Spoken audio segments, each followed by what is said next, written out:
Olá pessoal, tudo bom? Estamos iniciando o nosso curso de Auditoria Contábil Fiscal. Esta é uma aula conceitual, primeira aula do nosso curso, o primeiro bloco. Vamos tratar dos conceitos acerca do processo de auditoria e também da pessoa do auditor. Então é uma aula fundamental para que vocês entendam todos os demais aspectos, normas, procedimentos relativos à auditoria contábil fiscal. Então vamos lá? Vamos iniciar então conceitos de auditoria e da pessoa do auditor. Conceito mais geral, vamos dizer assim, né? Uma conceituação mais ampla. A auditoria compreende o exame de documentos, livros, registros. Além desse exame, né? Normalmente a técnica da auditoria aqui é a inspeção, inspeções e a obtenção de informações e confirmações, seja junto ao pessoal interno da entidade auditada ou externamente. A evidência, né, externa é mais confiável do que a evidência interna, relacionadas com o controle do patrimônio, objetivando mensurar a exatidão desses registros e das demonstrações contábeis deles decorrentes. Eu tinha afirmado que esse aqui era um conceito amplo, na verdade, ele é o conceito restrito, vinculado à auditoria contábil. Até colocar aqui, ó, auditoria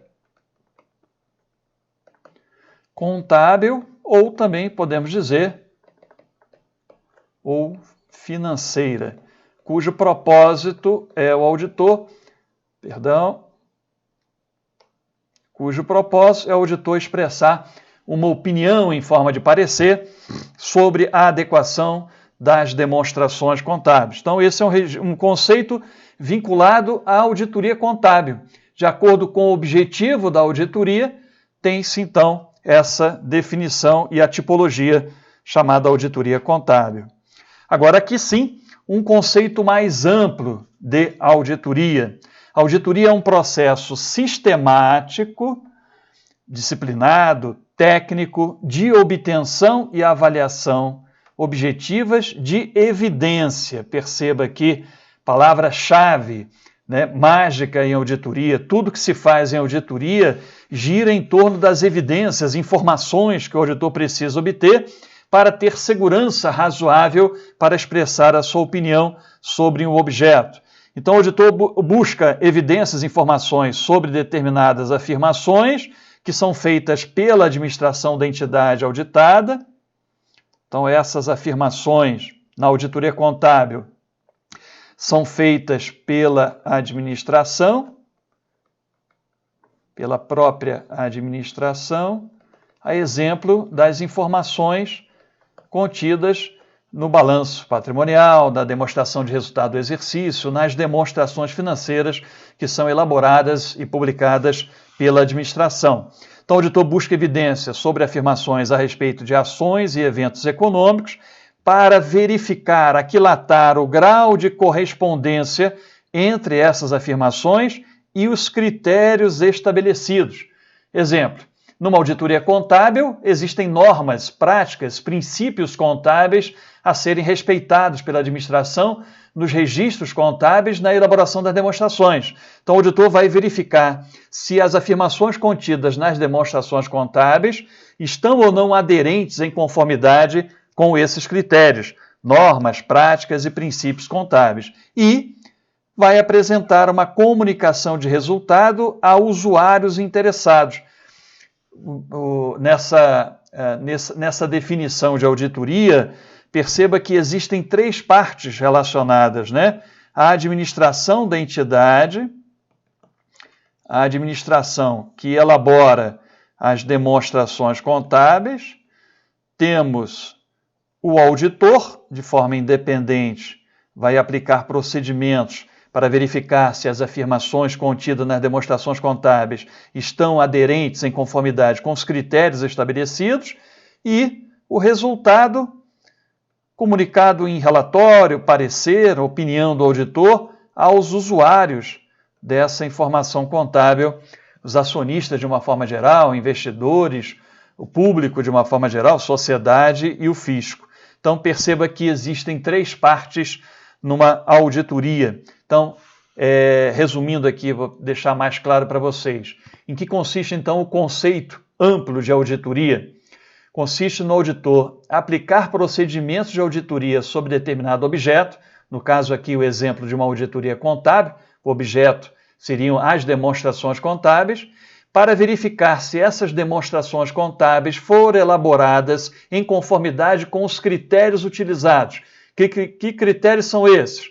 Normas, práticas, princípios contábeis, ou a estrutura de relatório financeiro, ou as normas e orientações publicadas pelos órgãos normatizadores da contabilidade. Então, o auditor verifica se aquela afirmação, se aquele objeto foi elaborado de acordo com os critérios para, então, apresentar uma opinião, um parecer, uma conclusão a respeito dessa conformidade ou não. Quando existe plena conformidade entre o que o auditor examinou e aquilo que deveria ter encontrado, que estão nos critérios, você tem ali a situação ideal. Não existem desvios, distorções, não conformidades. Então, o auditor vai expressar uma opinião de que aquele objeto está compatível, em conformidade com as normas, práticas, princípios contábeis ou estrutura de relatório financeiro aplicável. Quando existem não conformidades constatadas, então o auditor vai verificar se essas não conformidades, que no caso da auditoria contábil chama-se distorções, se elas são ou não são relevantes. Se essas distorções forem consideradas relevantes e a administração da entidade auditada não ajustar, não proceder à correção dessas distorções, o auditor vai ter que modificar a sua opinião, seu parecer, no mínimo será objeto de uma ressalva no seu relatório, no seu parecer. Então, em síntese, esse é o conceito, a definição macro da auditoria, do processo de auditoria. A gente vai ver mais acerca desses conceitos, dessas definições e do próprio processo de auditoria um pouco mais na sequência do nosso curso. Então, voltando aqui nos nossos slides, vamos ainda na conceituação de auditoria, para deixar mais claro, eu já desenhei anteriormente as 3 partes, né?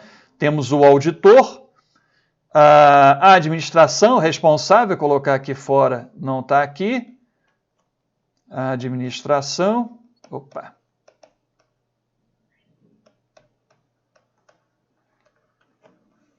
da entidade auditada, que elabora o objeto, e os usuários, né? As 3 partes.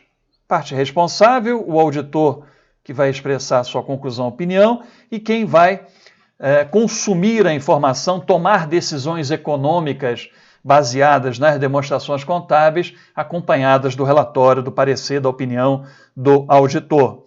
Então, o que acontece? O auditor vai avaliar um determinado objeto, pode ser demonstrações contábeis ou um relatório que apresente um eventual desempenho da entidade, uma prestação de contas ou um relatório apresentando ali as metas, objetivos alcançados, desempenho em termos de eficiência e eficácia alcançado num determinado período.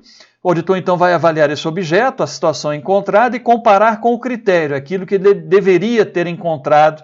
E como resultado dessa avaliação, ele produz um relatório, um parecer, uma opinião para a tomada de decisão de determinados usuários dessa informação. Então, esse é o conceito amplo de auditoria.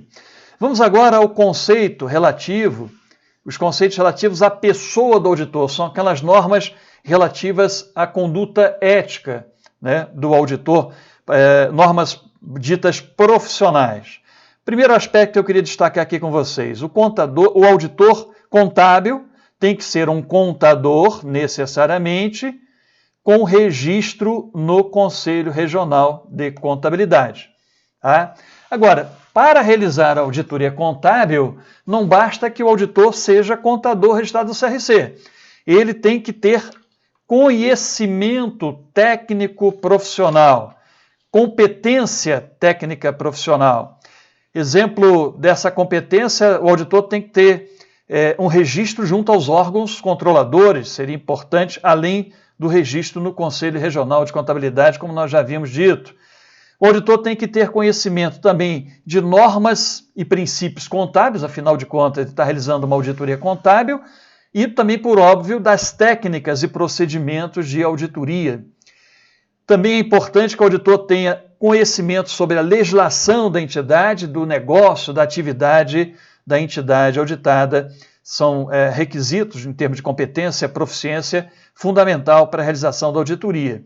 E lembrar que quando o auditor entende, vou voltar aqui para ficar mais claro, conversando com vocês, quando o auditor entender que ele não preenche, não tem competência técnica, profissional suficiente para realizar uma auditoria, o que ele tem que fazer? A norma profissional estabelece que o auditor tem que recusar realizar esse tipo de trabalho. Então ele tem que ser contador, registrado no CRC, ter conhecimento de normas, práticas contábeis, procedimentos, normas de auditoria, da atividade, do negócio, da legislação mais importante que rege a entidade auditada. E se ele, por acaso, entender no momento inicial de aceitação do trabalho ou não, que ele não preenche esses requisitos, não tem competência técnica suficiente para realizar uma auditoria de forma eficaz, ele tem que declinar de realizar esses trabalhos, recusar realizar então a auditoria. Ok?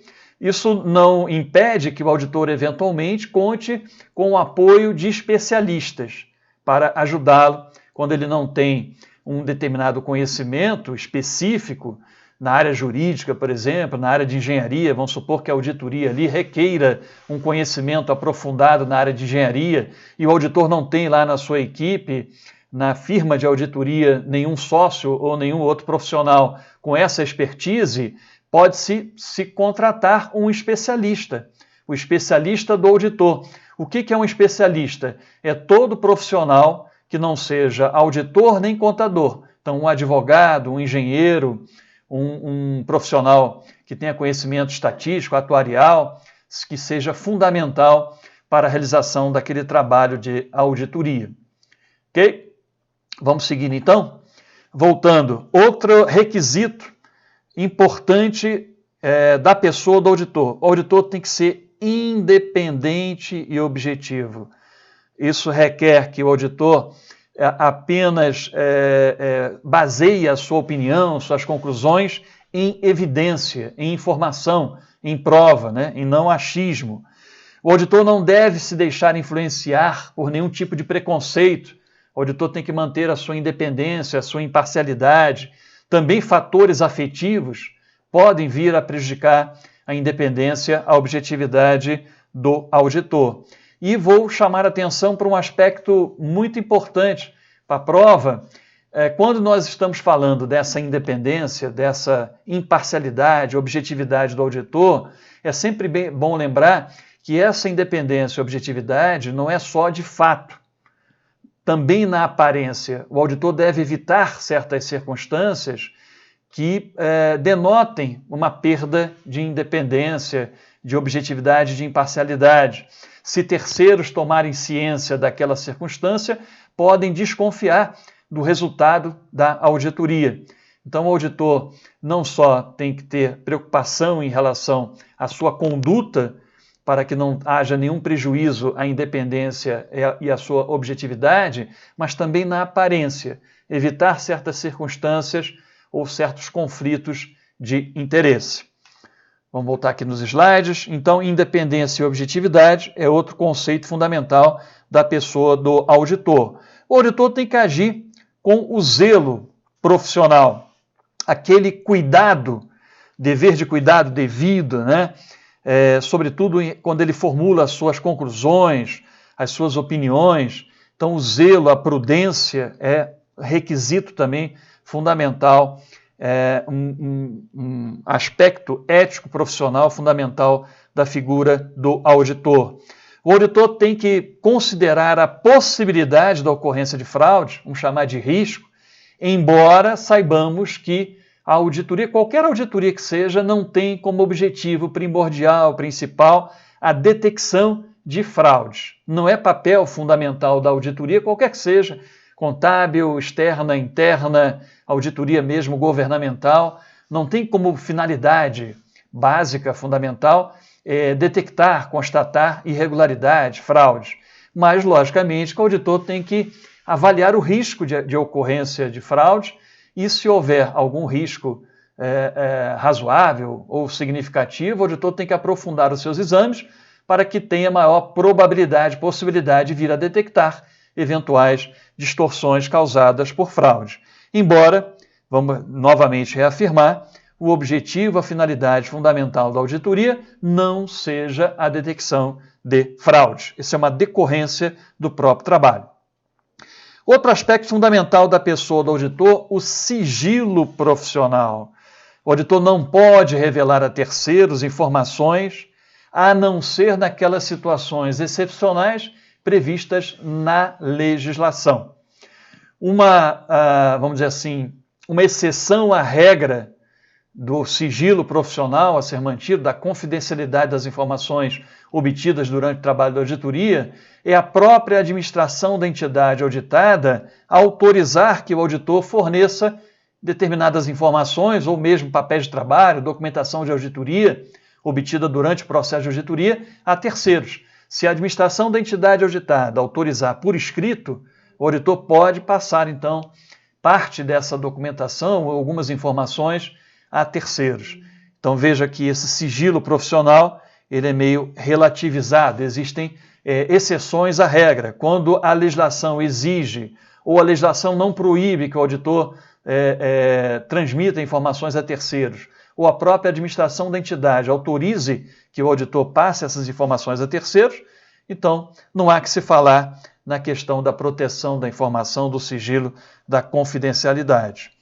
Como último princípio, ou aspecto importante e relacionado à independência, vou até fazer aqui o link, está relacionado com a manutenção da independência, da objetividade e da imparcialidade do auditor, é o chamado rodízio dos líderes da equipe de auditoria. Veja bem, não estou falando aqui do rodízio, vou voltar aqui na tela para falar com vocês, não estamos falando aqui do rodízio da própria firma de auditoria. Né? Existe um prazo em decisões, resoluções da CVM, que estabelece um prazo limite para que uma firma de auditoria audite as demonstrações contábeis de uma empresa, de uma entidade de capital aberto. Tá? Vamos supor, 10 anos seria o limite para que uma firma de auditoria pudesse estar realizando esse trabalho de auditoria nas demonstrações contábeis de uma empresa. Agora, nós estamos falando aqui da figura do auditor, nós estamos falando da figura daquele líder, do sócio, daquele profissional que vai assinar, que é o maior responsável pela auditoria e que vai ter a responsabilidade por assinar o relatório, o parecer da auditoria contendo a opinião. Esse líder, esse sócio, não pode assumir essa responsabilidade, ou não pode liderar essa equipe de auditoria numa determinada entidade por mais do que 5 anos. Então tem que haver esse rodízio da liderança da equipe de auditoria depois de 5 anos. E existe uma norma que estabelece, que é a norma NBCPA 290, a norma de independência da auditoria e demonstrações contábeis, que estabelece que no caso de auditoria de entidade de interesse público, exemplo, uma entidade de capital aberto, né, sociedade anônima, nesse caso, depois de 5 anos, esse líder, essa pessoa que está liderando a equipe de auditoria, ele vai deixar de exercer essa função, outro sócio da empresa vai assumir a liderança da equipe a partir do 6º ano, e esse líder que saiu da liderança, ele fica impedido de voltar a compor a equipe de auditoria, ou mesmo voltar a coordenar, liderar a equipe de auditoria naquele trabalho junto à entidade auditada durante 2 anos. Então, rodízio a cada 5 anos, se for uma entidade de interesse público, auditoria de entidade de interesse público, esse profissional fica impedido de voltar a compor a equipe, seja como membro ou como líder, durante 2 anos. Perfeito?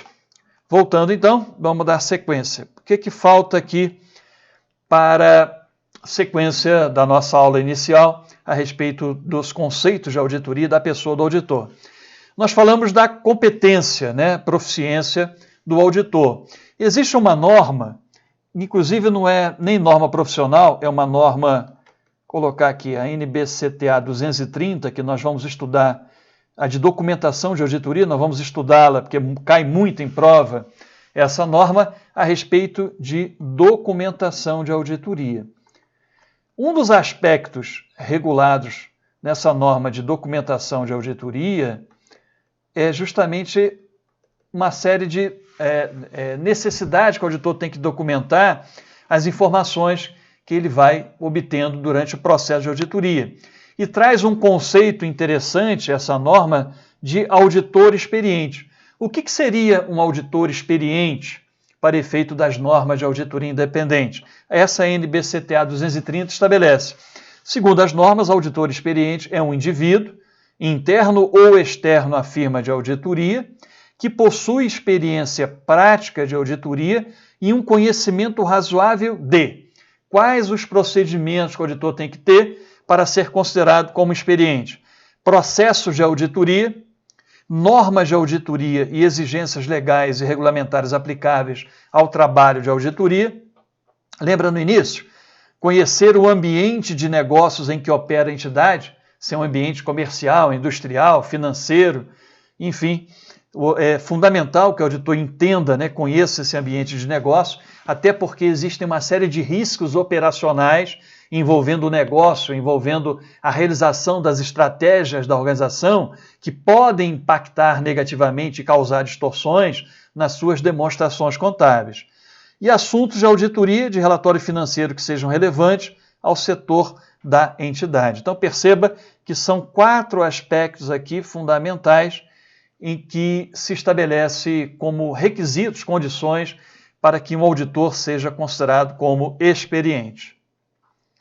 Seguindo, vamos agora, para encerrarmos essa aula inicial nossa conceitual, primeira aula do nosso curso, vamos entender um pouco, de forma muito resumida, simplificada, o processo de auditoria contábil. Primeiro aspecto que eu vou chamar a atenção aqui de vocês, vou até falar uma curiosidade, até porque vocês... É prova, é concurso, mas vou falar uma questão prática que nos remete a essa reflexão sobre o processo de auditoria. Eu sou muito,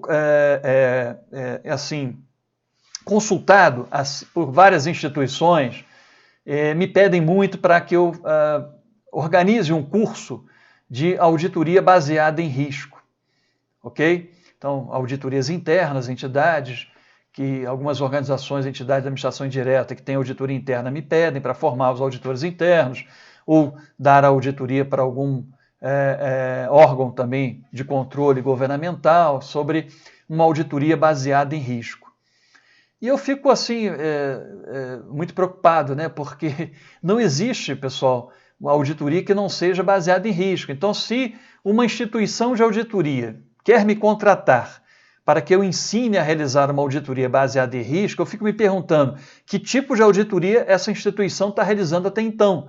Porque não existe nenhuma auditoria que não seja baseada em risco. Vocês vão ver ao longo do nosso curso, a todo momento nós vamos falando de risco, o risco inerente, o risco de controle, risco de distorção relevante, de fraude, de erro, o risco de negócio, o risco de detecção, que é do auditor, o risco geral de auditoria, que é o risco de auditoria. Nós vamos estudar cada um desses riscos, seus conceitos, como é que eles se relacionam. Isso cai muito em prova. Então, vocês vão ver durante o nosso curso a gente vai estar sempre falando no processo de auditoria baseado em risco, na avaliação dos riscos, na resposta ao risco avaliado em termos de procedimento, em termos de natureza de procedimento, extensão, profundidade e oportunidade, qual a época mais oportuna para o auditor aplicar os procedimentos em resposta ao risco avaliado.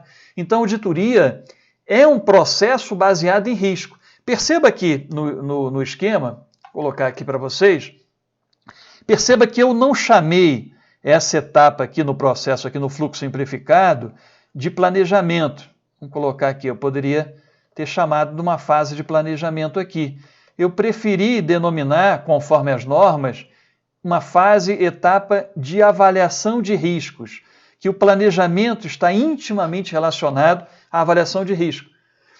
E a fase de execução da auditoria, eu chamei aqui de respostas ao risco.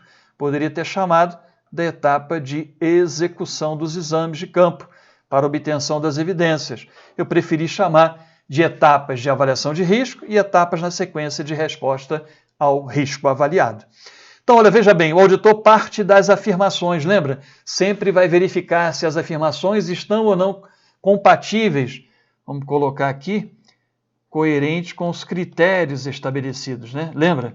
Comparar, buscar evidência de que as afirmações feitas pela administração, aqui no caso as afirmações contidas nas demonstrações contábeis, estão compatíveis em conformidade com os critérios, normas, práticas, princípios contábeis, ou, resumindo, com a estrutura de relatório financeiro aplicável a essa entidade.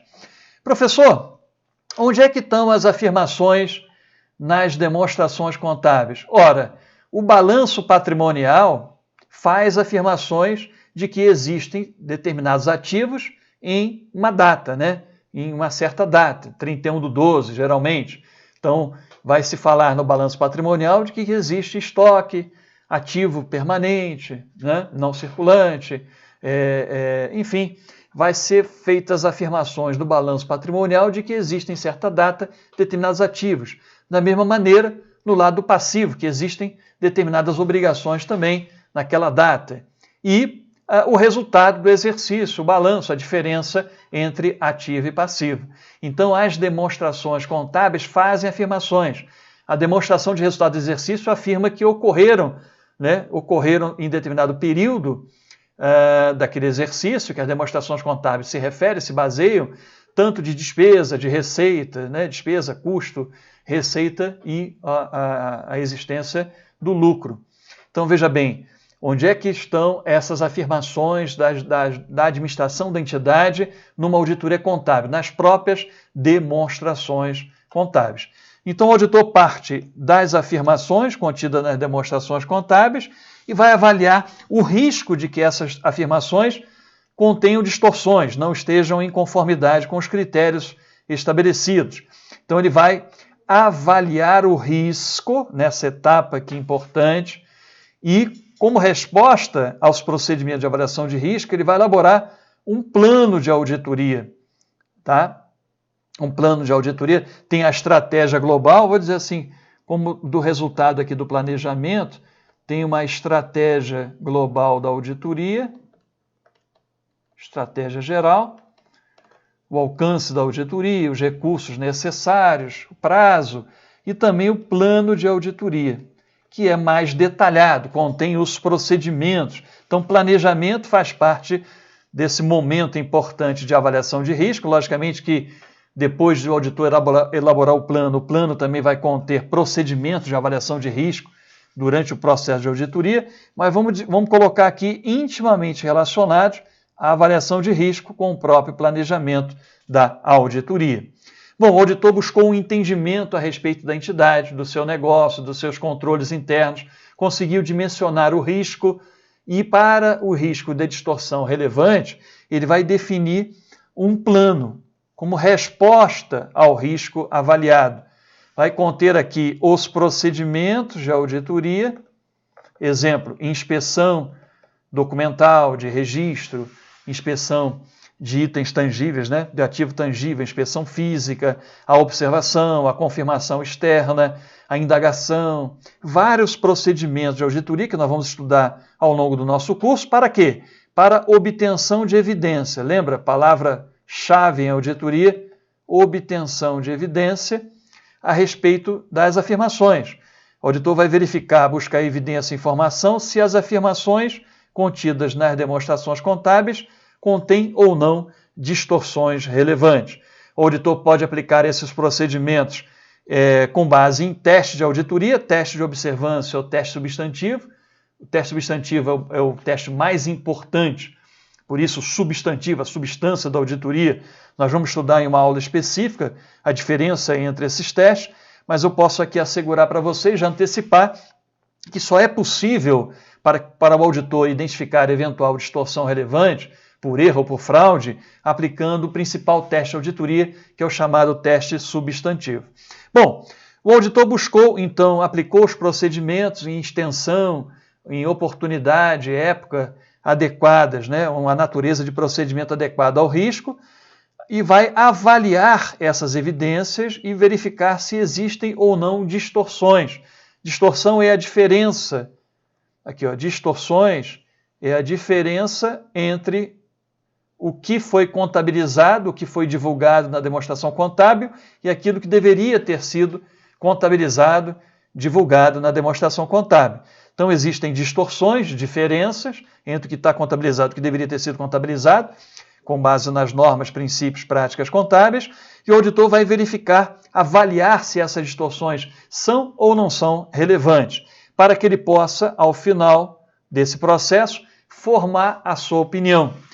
O que acontece? Quando o auditor entende, ao final do trabalho de auditoria, que ele obteve as evidências que ele precisava, não teve nenhuma limitação na extensão do seu trabalho, e ao avaliar as evidências obtidas ou as distorções identificadas, ele conclui que essas distorções não são relevantes, o auditor não precisa modificar a sua opinião. A opinião será não modificada. Que opinião é essa? Opinião sem ressalva, ou parecer chamado pleno. Não há nenhuma distorção relevante, o auditor está atestando que em todos os seus aspectos relevantes, as demonstrações contábeis foram elaboradas em conformidade com as normas, práticas, princípios contábeis ou com a estrutura de relatório financeiro aplicável à entidade. Se por acaso o auditor entender que houve alguma limitação na extensão, no escopo do seu trabalho, não conseguiu obter evidência de auditoria suficiente e adequada, ou ele buscou evidência suficiente e adequada e entende que há distorção e essas distorções são relevantes, ele vai ter que modificar a sua opinião, apresentando as opiniões com ressalva, adversa, quando o auditor entende que as distorções encontradas são relevantes e generalizadas, fazendo com que as demonstrações contábeis sejam consideradas, enfim, que estejam inadequadas, que não permitem, né, não refletem adequadamente a real situação patrimonial, financeira e econômica da entidade. Então, quando há distorções relevantes generalizadas, de efeito generalizado, o auditor vai apresentar uma opinião chamada adversa. Ou quando o auditor não obtém evidência e não tem qualquer segurança para expressar uma opinião segura. Então, ele vai optar pelo outro tipo de opinião, que é, na verdade, a abstenção de opinião, relatório com abstenção de opinião. Então, voltando aqui no fluxo, ele é bem simplificado, nós vamos estudar ao longo do nosso curso todas as normas e procedimentos relacionados a essa etapa importante de avaliação de risco, de planejamento, de materialidade, relevância, também as normas de aplicação de procedimentos, de obtenção de evidência, toda a série 500, né, das NBCTs-AIS, também de avaliação das distorções, e a série 700 e 800 da formação da opinião e elaboração do relatório do auditor.